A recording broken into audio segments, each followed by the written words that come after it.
Hey and welcome everyone, my name is Egwin, I'm the founder of Beyond Systems. Welcome back to my channel. Now today we are talking about safety again, more specifically about a couple of breathing techniques that can help you right now to regain a state of safety, of feeling safe in yourself, of down-regulating the nervous system, calming down and really creating this solid, positive foundation again. And we started this talking about safety in one of the last videos where I touched on to how important feeling safe is in order to be able to thrive. If you haven't watched that, click the link down below. I'll link that video if you are interested in that. Also, please subscribe to the channel if you want to stay up to date with more infos down the line of how to create safety, how to move better, and just how to tune into your positive potential as a human being. All right, now without any further ado, let's see what we talk about today. It's about breathing. Now I want to share with you 4 different breathing techniques that come out of different areas, different disciplines, different traditions, if you will. I'm going to explain a little bit about the physiology first so you actually know what we are talking about. So when it comes to breathing and feeling safe. Breathing is one of the central regulatory mechanisms in us. And more often than not, breathing is out of whack when we go into anxiety or stress or any sort of not feeling safe. To reduce anxiety, stress, but also panic attacks and stuff like that, whether those are physiologically triggered or emotionally triggered, or those are chronic states that we find ourselves in, using a central regulatory mechanism like breathing can help tremendously in order to alleviate stress out of the body and regain confidence in your own ability, which is so highly important that you actually can do something to feel better and to feel more safe again on your own. All right, now when we are talking about breathing, there are a couple of things that immediately stand out. First of all, breathing very rapidly is obviously something that happens either when we move, say when we run from one direction to the other, or when we exert ourselves in sports or something like that, or in stress. So any type of hyperactive breathing, of faster paced breathing, can be part of a stress response and is typically also part of a stress response. Another one of those base factors that plays a role is the depth of our breath. So whether or not we only have a very tiny volume exchange, like in shortness of breath, because shortness of breath is not just about the frequency. Shortness of breath creates problems because there isn't a lot of gas exchange in our lungs. And I come to why this is important in a moment. Now, this part of having a proper gas exchange volume going on, as well as calming down the frequency, those two are already some of the most important factors that we can pay attention to. Our nervous system, as well as our hormonal system, reacts to those factors. And that is because we, through those factors, influence the mix of our blood gases in the body. So basically, we have the main 2 breathing gases would be oxygen and carbon dioxide, right? And those 2, they need to be balanced properly in order to regain a physiological balance that then also forms a solid foundation for emotional balance, for mental balance, and for really the ability to focus mentally on point and stay focused, which is often highly, highly compromised in scenarios of high stress, of anxiety, or of panic attacks. So this deliberate action of recontrolling your breath, and I'm gonna explain to you right now in like a couple of seconds how to start with this, regaining that control is an incredibly powerful tool for you to calm down and to recenter your nervous system and your overall state of safety and well-being. All right, now before I explain even further down the line of the physiology, let's go into the simplest protocol that you can do right now. First of all, start to breathe through your nose if this is possible. I say if this is possible because some people have congested noses. I'm not going to dive into the topic on how to decongest a nose right now. First of all, there are many YouTube videos out there that explain that on a scientific basis, very, very in-depth and detail. So there are good protocols out there. And second of all, I want to spend more time with those 4 really relaxing breathing protocols with you and share those with you in this video.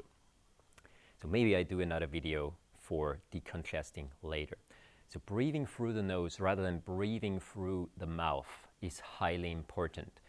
The nose is directly connected to our brain, and breathing in and out through the nose has a calming effect on the nervous system in itself already. So that is very important to keep in mind.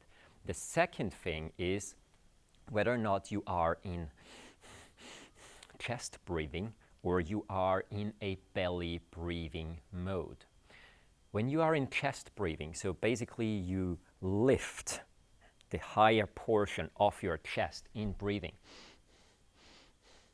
up and down like this. This is typically a sign of you actually being in a hyperventilation state. So you actually having a breathing frequency that is too high, that is slightly on the stressed out level. This is for a number of different reasons, and it's also a number of different reasons why the body interprets it like that, because typically the tips of our lungs, they are the least efficient ones to be filled. When we really want to make bigger volume changes in our breathing, we need the base of our lungs, because the lungs are like inverted cones, so they are the thickest on the bottom. So we want the biggest movement actually to happen lower down here, and the best muscle to do that is our diaphragm combined with our abdominal muscles.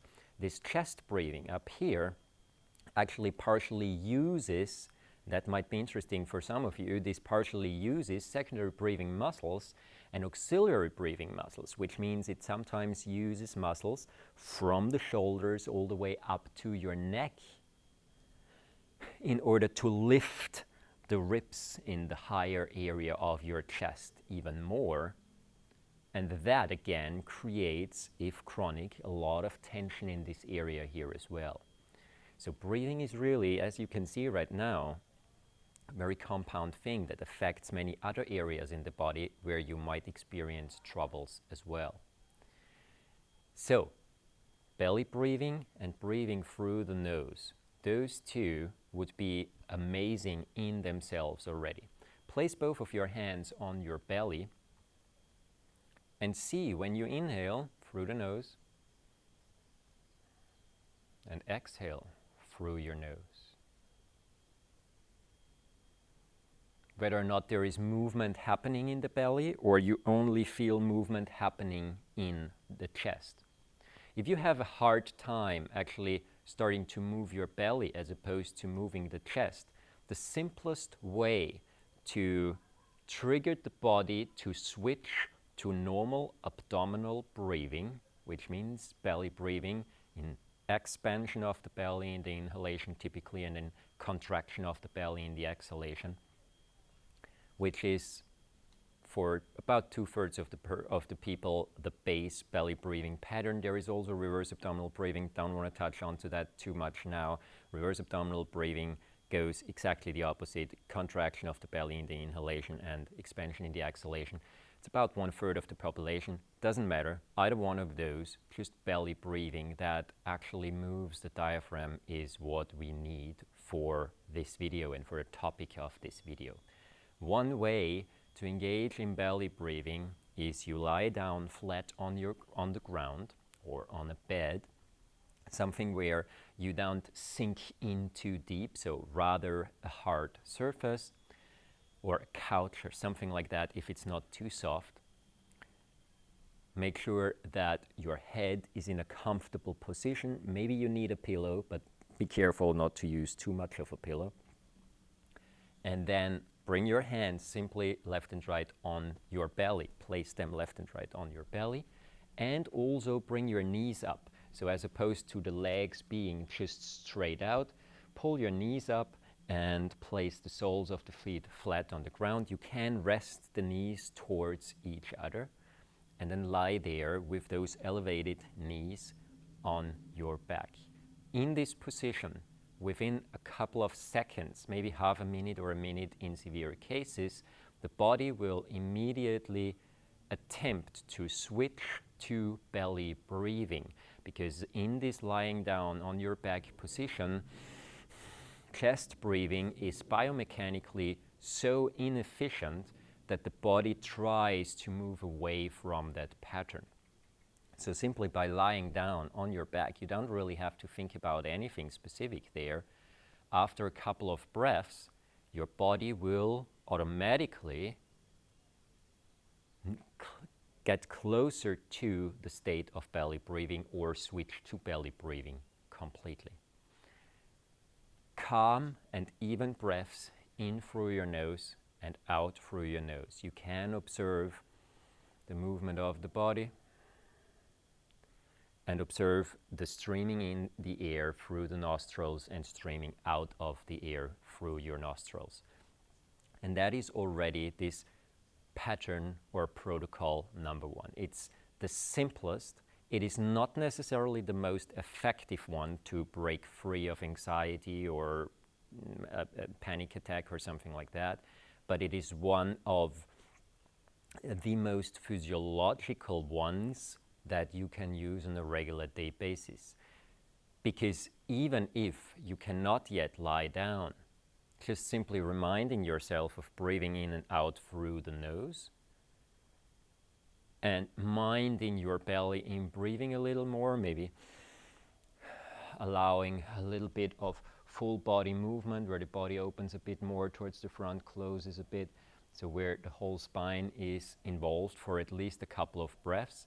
That already includes the body more into your current state and helps also to break free of tension patterns that are otherwise typically being built up through stress, anxiety, and so on.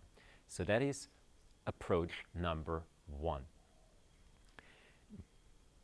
Before we touch on to 2, 3, and 4, like I said, they come from different areas. I mentioned the blood gases earlier. This specific breathing method that I just shared with you right now, this is really a very, very physiological, regular breath. If everything works nicely, this is how we ideally breathe throughout the day anyway. The next breathing methods, they are more designed to specifically balance blood gases in the body and also to create space where the mind is taken off task and can refocus even more. So the next breathing technique, you probably have heard of that already, but it is absolutely worth mentioning, is box breathing. Box breathing is a breathing technique that is used by special forces operators, by paramedics and stuff like that. So by people who are in really high stress scenarios. And it's a very, very effective technique to calm down the nervous system and stay focused on task for prolonged periods of time as well. Box breathing basically means that you have a certain count of inhalation, count of no breath, count of exhalation, and then again a count of no breath. So ideally this would rep, if you're very short of breath, then start with a 3 count inhalation, a 3 count breath hold, a 3 count breath out, and a 3 count breath hold again. So that's this box. It's like a square, right? Ideally, you want to work somewhere in the 4 count area, so 4 count inhalation, 4 count exhalation. If you go lower than that, say only 1 or 2 counts, that's too high of a frequency. If you go way beyond that, say 6 or 8 counts inhalation, hold, and exhalation, that goes a little bit more into the opposite extreme and is more a specialized training method to then also build CO2 tolerance down the line and so on and so on. That is not something that as an either emergency protocol or just stabilizing protocol makes a lot of sense. So somewhere in the 3 to 4 area, that would be amazing. So let me cue you right into this. Go into a comfortable position. This can either be in a seated position. Make sure, for starters, that your back can be free. Unless you have back pain or something like that, then make sure that you are in a position where your back is not hurting. Or you can also stand up, but ideally sit to start with. And now, give yourself a couple of breaths, regular breaths, inhalation and exhalation. Just tune into the body for a moment, into the body sensation, and into the sensations of your breath that are generated by your breath. All right. Now, next step. Again, focus on breathing in and out through the nose throughout this whole protocol. Now we start, and you can take a stopwatch or you can do this just by a count if you count in even beats. So it's a 3 count inhalation. Say in, 2, 3, hold for 3 seconds. Now exhale for 3 seconds. 2, 3, hold for 3 seconds.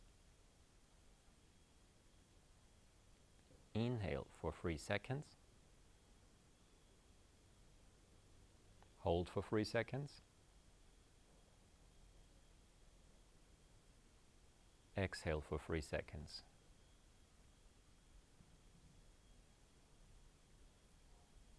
Hold for 3 seconds. And then inhale again for 3 seconds. With a 3 or 4 count, that is the box, quote unquote, that you are breathing. At the beginning, if you take a higher count, say if you take a 4 or 5 count already, like I said, it would already be a little bit too high. But let's start with a 3 count to start with. If you get a little bit dizzy when you do 4 count exercise with this in the holding pattern, then just down regulate to say a 3 count. 3 count is the minimum that I would do. That is also why, in order to be in a safe state, when you start with this, you want to just sit down and be safe and not feel, whoa, hang on, I have to maybe hold on to something because I'm getting dizzy, I might fall over. Now, for most people, a 3 count is really easy to do, and a 4 count becomes comfortable with very little training. And this is something that you can do for 3, 4, 5 minutes in one set, and that will immediately calm the nervous system down. It will break you out of the high frequency pattern of this inhale out, in out, in out, in out.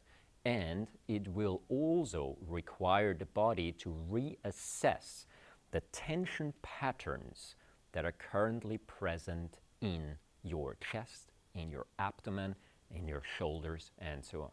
Why? Because if you pay conscious attention to inhalation,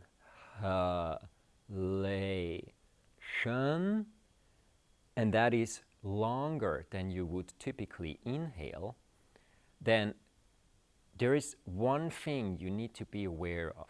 You would want to try and make this inhalation as evenly distributed across the 3 or 4 seconds as possible.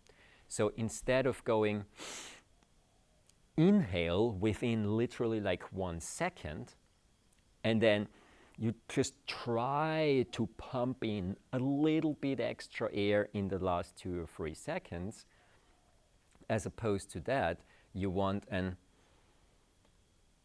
even in stream of air evenly distributed across those 3 seconds. Then you hold. And then you want that's maybe even more difficult, an even exhale across those 3 seconds, as opposed to after the hold, losing it all in one big exhalation. So this calmness, this equality in all 4 phases of the box breathing, that is what makes it so powerful. That is what regulates the nervous system, aside from you balancing the blood gases, because when you hold your breath, the CO2 levels rise. When you exhale and then inhale again, those are the phases where you actually balance the blood gases, O2 and CO2 in the body. But the tension patterns in the body, you break out of those repetitive, stressful tension patterns by paying deliberate attention to this being a smooth inhalation and a smooth exhalation. And also in the breath hold, in those 3 or 4 seconds, depending on which box you do, make sure that in the breath hold, you're not cramping up too much. You just try to lock, and then let the air flow out again, lock, and let the air flow in again. So this is, the power of this exercise lies in one's attempt, aside from the paced breathing with the 3 or 4 seconds on either side, it really lies in the smoothness of the transitions. And like I said, this continuous inhalation, or growing inhalation, as opposed to inhale at the beginning, then very little air that you press back in, and so on. But the funny thing is, this goes in both directions. So when you practice this exercise, it's good when you pay attention to that, because then the body will switch into this mode much, much quicker. But also the exercise will physiologically trigger your body to reset those tension patterns when you keep doing it a couple of repetitions. All right, so that's protocol or exercise number 2. When we talk about the imbalance of blood gases, typically we always think oxygen good, carbon dioxide bad. And that's not quite how this whole game works. Like I said, in feeling safe and recreating a state of safety, we have to work with our nervous system, but we also have to work with our body. All different areas in our body, tension patterns in our body, organ functions in our body, hormonal functions in our body, they depend on a certain level of homeostasis, of balance between those areas. Like the breathing techniques that I shared so far, so this regular normal abdominal breathing as well as the box breathing, they will help a lot also to break out of specific tension patterns that build up in the body. So they will have a different effect, even deeper effect on the tension in the body than the next 2 that I'm going to share. The next 2 focus more on balancing the blood gases. And there are 2 extremes, either too much CO2 in the body or too little CO2 in the body. In stress patterns, depending on whether or not they are chronic and depending on what specific breathing pattern you drop in when you go into, say, an anxiety, panic attack, or just a state of stress, of fear in general, or fear comes up as an emotion, whatever that might be, there are those 2 extremes. It's either hyperventilation that leads to too little CO2 in the body, or it leads through a shortness of breath that is based on a very high tension pattern in the body to such a small gas exchange volume that the CO2 levels actually rise through the roof and create additional stress through that. So just allow me one short sidestep. When, say, you want to go freediving or just snorkeling and you want to dive down a couple of meters. Now what happens there? You inhale, you hold your breath, you dive down, and at some point you feel the urge you need to breathe.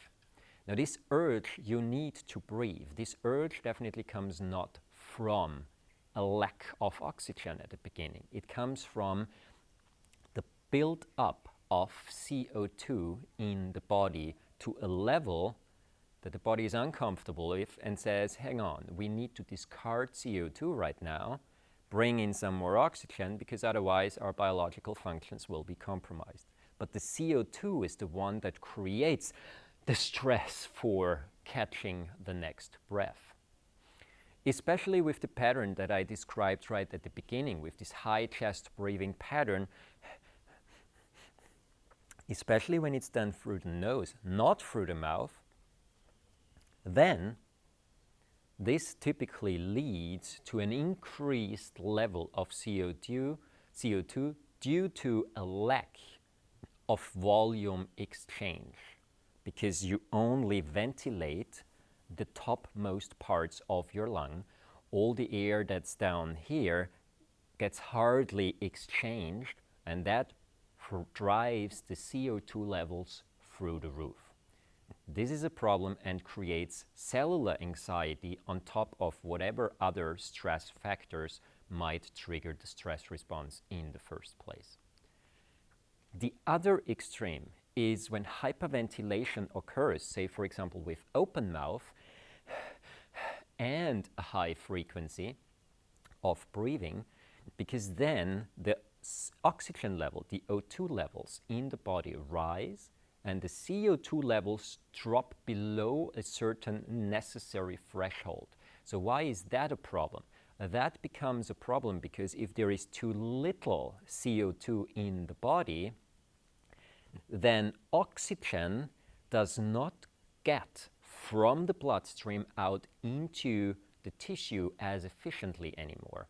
We need this slope between oxygen and CO2 that actually pull against each other in order to make gas exchange from the lungs into the blood, from the blood into the cells even possible.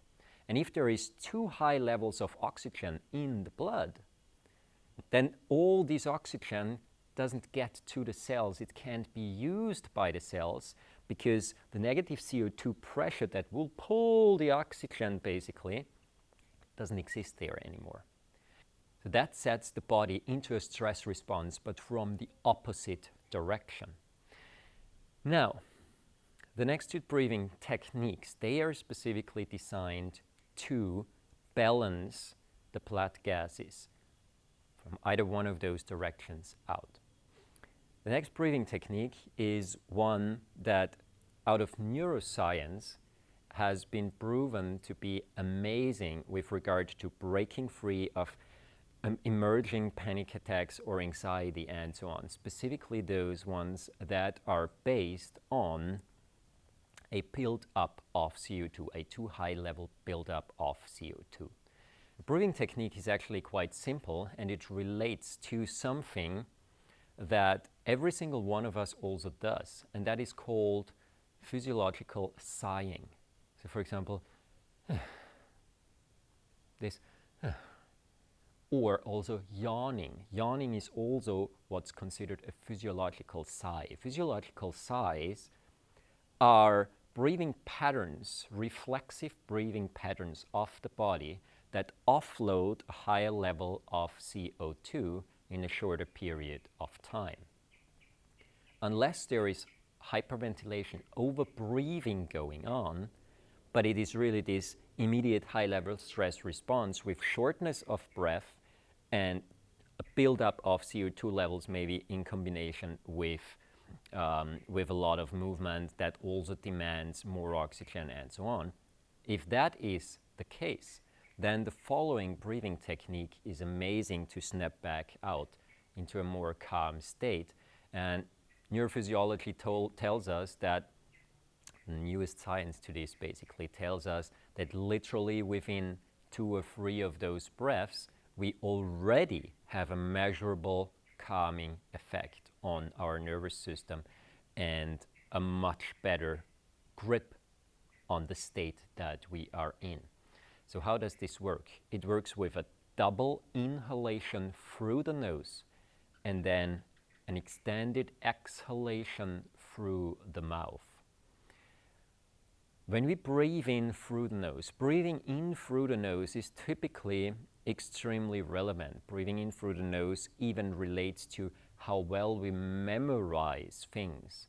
When we breathe through the mouth, there is less connection, actually also neurophysiologically less connection between what we perceive, what we experience in the world, and our memory banks happening. So breathing in through the nose in a positive way connects us to the present moment more and helps us to retain that memory.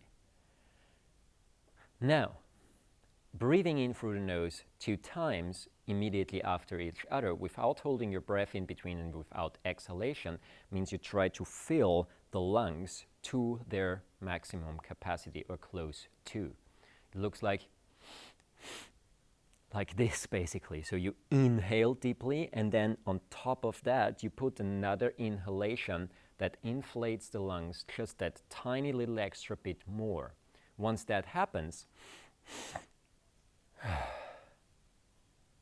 then you open your mouth, you let the tension out of the body and you let the air flow out of the body, and immediately through that you balance O2 and CO2 out. A lot of CO2 is being transported out of the body with this specific physiological sigh. So you have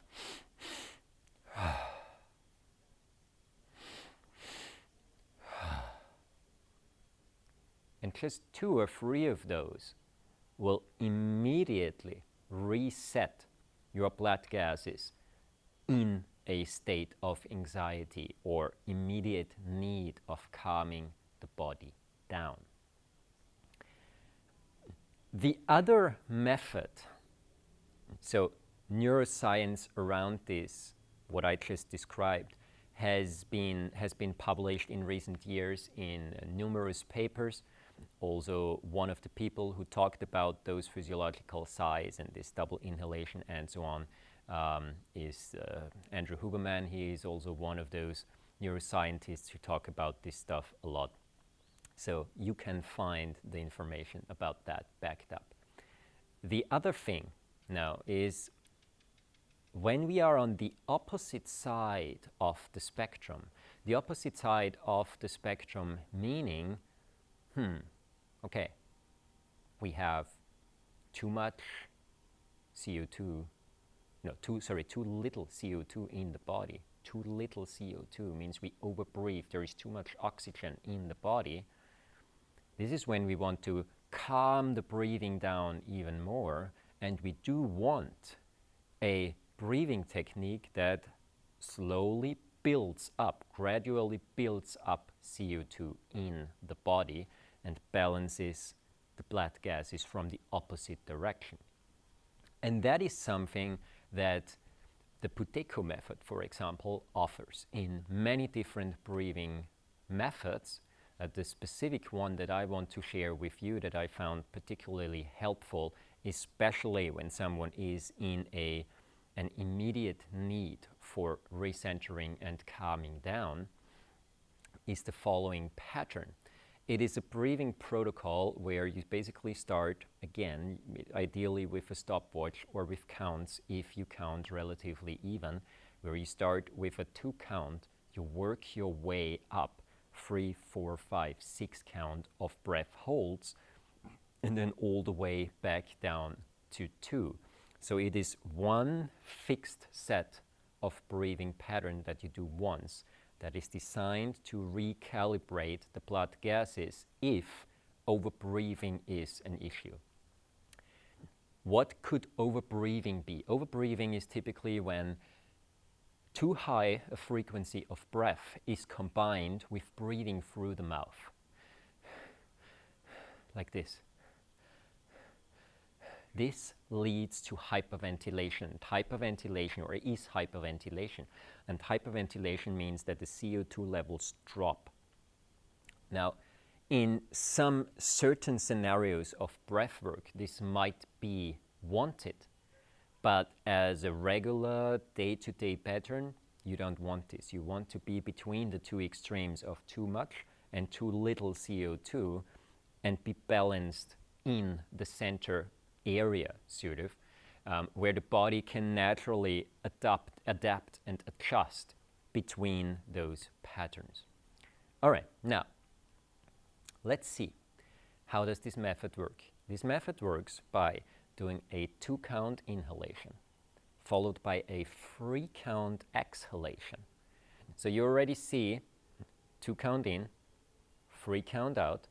The exhalation is longer, so this means that we get less oxygen in the body,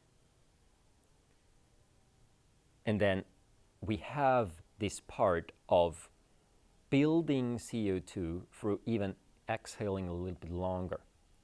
How this works, I'll show you in a second. Now, we have inhalation for 2 seconds, exhalation for 3 seconds, and then we hold the breath for 2 seconds. Then again, you go into 2 inhalation, you go into 3 exhalation, and you hold for 3 seconds. Again, 2 inhalation, 3 exhalation, you hold for 4 seconds. Every single time you hold for 4 seconds, 5 seconds, and then 6 seconds, in this holding, you build up the CO2 level in the body. Inhalation delivers fresh oxygen in. The 3-count exhalation serves as a buffer, basically, especially when you come to the higher count numbers, 5 and 6 breath hold numbers, so because exhalation typically releases CO2 out. So that is your balance part in this whole breathing cycle. And then you move back down. So you have still, even in the 5 or 6 count, you have 2-count inhalation, 3-count exhalation, 5-count breath hold, and then again 2-count in, 3-count out, 6-count breath hold, and then you reverse the process. 2 in, 3 out, 5-count exhalation, 5-count hold, 2 in, 3 hold, 4-count breath hold, and that's how it works, right? All right, so let's try this together. I'm gonna cue you through this right now, through this breathing method. So get in a comfortable position, either sitting or standing, or leaning towards something. You want to breathe in and out through your nose. Now, inhalation, 1, 2 seconds. Exhalation, 1, 2, 3 seconds. Hold for 2. In for 2. Out for 3. 2, 3. Hold for 3. In for 2. Out for 3. Hold for 4.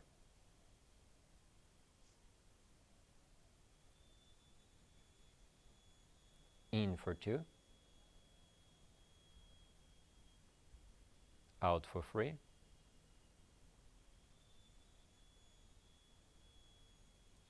Hold for 5.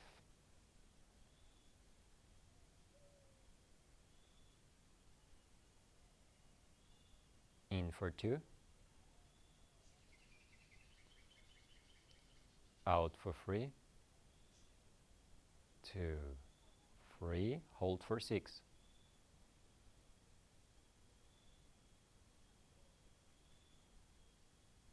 5, 6. In for 2. Out for 3. Hold for 5. 4, 5.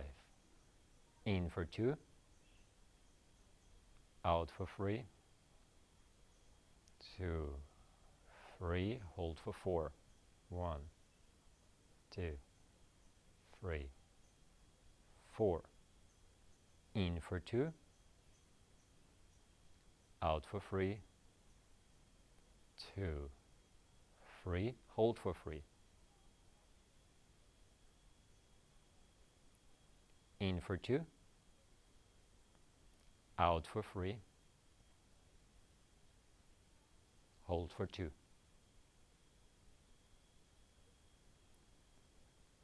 And then continue regular breathing in and out through the nose. So this is this whole cycle of inhalation and exhalation that is tremendously powerful in recalibrating a body out of an over-breathing state. Over-breathing, again, is when you hustle around, you run around, and all the breathing, or most of the breathing, happens through the mouth. So when the CO2 levels in the body are too low, then you use this breathing method to increase the CO2 levels in the body to balance the blood gases again, and you bring yourself back into a state of more calm and anxiety.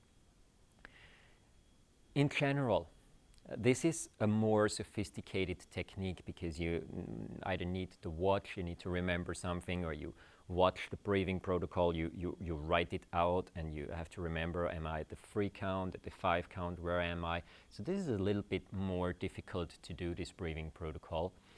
I'd say the box breathing, and especially the one with the 2 inhales and then the exhalation, those two, they are the much easier patterns when you cannot be helped by some other person who gives you the cues or something like that, and when you are in immediate need.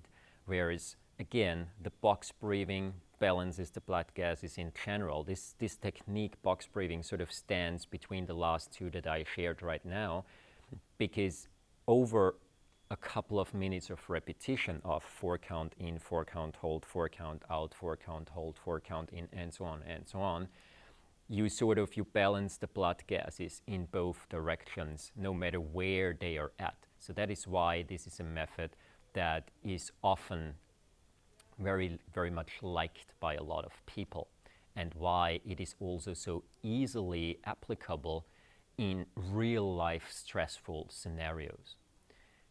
The other method, like I said, this double inhale and then the physiological sigh method, that is amazing when you are in an immediate stressful state where CO2 is too high because of shortness of breath, because of a high tension pattern in the body, but still breathing typically happens in and out through the nose. So this is just a couple of quick protocols that you can use on a regular day basis, if need be, to create a base for safety out of physiological responses. Like I mentioned in the last video, there are many different techniques to recreate safety. Some are somatic techniques that come more out of the body, where it's about body movement, about perception. Some have to do with breathing, like the one I shared right now. And there are some other really simple protocols that we can do. And there is no specific order in which it makes sense to present them, because which ones are the techniques that are the best for you in a very specific scenario, that depends on a number of different factors. But the way I want to share this information is for you to have a basic grasp of a number of different potential things that you can do, a number of protocols that you can do, both physically, emotionally, mentally, through breathing and so on and so on. And then after, we bring in this extra layer of information and say, okay, now we have all those tools. How can we apply those tools most effectively in our current state of being? And this can become very, very individual, which is why I say it's important to have a little bit of an overview first, and then actually go into this next stage, into this additional stage of understanding, okay, if those parameters are there, then what is it specifically that I can pull? What's the best tool for me that I can pull right now in order to recreate somewhat of a stable foundation, somewhat of a basis that can help me to then build on that, bring the next building block on top of that and the next one in order to solidify my foundation, my basis again. All right, let me know if you have any specific questions regarding that. I can easily imagine there are many. Obviously, there would be a lot more to say about the neurobiology behind this, as well as the biochemistry behind this. I specifically tried to keep as much of that out of this video as possible, so the techniques stand in the forefront. Still, I guess it's a little bit longer again, but it should give you a really clear, some really clear actionable steps that you can use right now. All right, have a beautiful time. Enjoy trying all of those methods out. Give me feedback what works for you, what is a little bit difficult, what might be difficulties that you experience while doing those exercises. And I'm happy to dive deeper into that if there are questions on YouTube. But also please keep in mind that YouTube only allows for a certain amount of individualized answer, let's put it like that. And so what I'm gonna do is I'm gonna keep sharing those infos. You keep directing me a little bit, and that way we benefit from this. I can share and help you with the next steps. All right, have a beautiful time. Try this out. Let me know how it goes. Breathe freely and yeah, allow breath, this pulsation, to be part of your life. Taking control of your pulsation through breath and also other methods that I'm going to share down the line. But pulsation as such is one of the most essential things that you can take care of in order to help feeling safe again, in order to thrive and also in order to build energy and, most importantly, your confidence that you are capable of recreating a state of safety and of well-being for yourself, at least in parts. And even if you need the support of a therapist, even that if that is the case, it is still your engagement and eventually the buildup of your ability that makes all the difference in how much and how far you come on your healing journey and your balance journey. Have a wonderful time. See you soon. Thanks for watching, and please don't forget to subscribe and hit the notification bell to stay up to date with the next updates. Have a beautiful time. Bye, guys.